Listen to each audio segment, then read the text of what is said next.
Hello நேயர்களே, எல்லாரும் எப்படி இருக்கீங்கோ? நானும் நல்லா இருக்கேன். இன்னைக்கு நீங்கள் என்ன வீடியோவில் பார்க்க போகிறீங்கன்னாக்கா, கப்லி ஆட்டான்ட்டு கேள்விப்பட்டிருக்கீங்களா?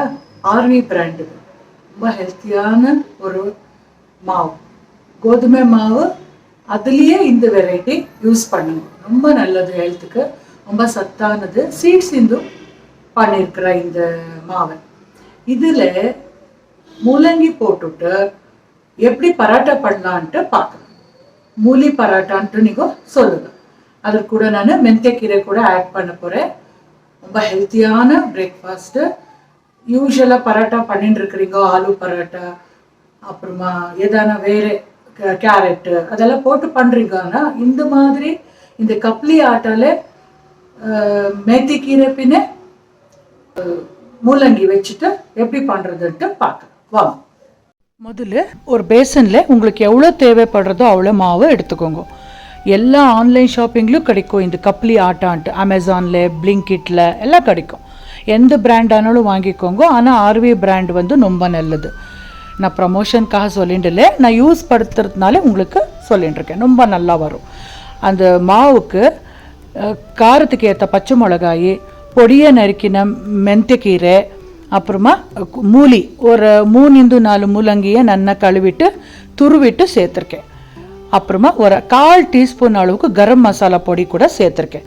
ஏன்னா கரம் மசாலா ஃப்ளேவர் நல்லா இருக்கும் பரோட்டாக்கு. முதல்ல முள்ளங்கியை சேர்த்துட்டு ஒரு ரவுண்ட் நல்லா மிக்ஸ் பண்ணிவிட்டு, ஏன்னா அதில் தண்ணி அம்சம் இருக்கும், அதெல்லாம் இழுத்துக்கும் மாவு. அப்புறமா கை பொறுக்கிற சூடு வெந்நீரை போட்டு நல்லா பிசைஞ்சு மாவை ரெடி பண்ணிக்கணும். ரொம்ப கொதிக்க தண்ணி போடக்கூடாது, விதவிதான்னு இருந்தால் போதும். இப்போ நல்ல மாவை அழுத்து பிசைஞ்சு கலந்து ஒரு 10 நிமிஷம் ரெஸ்ட்டில் தட்டு மூடி வச்சுடுங்க. ஓகே, நான் இதுக்கு தொட்டுக்கிறதுக்கு சைடில் தக்காளி கொஸ்து பண்ணியிருக்கேன். ஸோ அது கொஸ்து ரெடியாகிறதுக்குள்ள இது நல்லா ஊறி வந்திருக்கும். ஒரு 10 மினிட்ஸ் போதும். இப்போது இன்னொரு ரவுண்ட் நல்லா பிசைஞ்சு எடுத்து உருண்டை ஒரு 4-5 உருண்டை ரெடி பண்ணி வச்சுக்கிறேன். ஸோ தட் பரோட்டா தேய்க்கிறதுக்கு ஈஸி ஆகிடும். உங்களுக்கு எவ்வளோ தேவைப்படுறதோ அவ்வளோ உருண்டை பண்ணி ரெடி பண்ணி வச்சுக்கோங்க. இப்போ ஈஸியாக மடுக்கு பரோட்டா ரெடி பண்ணிடலாம். தேய்ச்சி எடுத்துட்டாக்கா சூப்பராக ரெடி ஆகிடும். நான் இங்கே 2-3 பரோட்டாவை தேய்ச்சிட்டு முதல்ல ரெடி பண்ணி வச்சுட்டேன். ஸோ தட் ஈஸியாக வேக வச்சு எடுத்துக்கலான்னுட்டு. நீங்கள் 1 by 1 சர்வ் கூட பண்ணலாம். சுடுசுடா பாருங்க எவ்வளோ நல்லா. ரொம்ப மெலிசாக கூட தேய்க்கக்கூடாது, இது ரொம்ப பெருமாவும் கூட இருக்கக்கூடாது, மீடியம் சைஸில் இருந்தால் போதும்.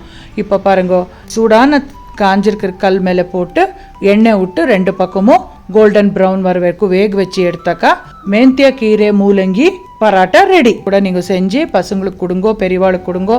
எல்லாருக்கும் ஹெல்த்தியாக இருக்கும், ஆரோக்கியமாக இருக்கலாம், ஆரோக்கியமாக சாப்பிட்லாம்.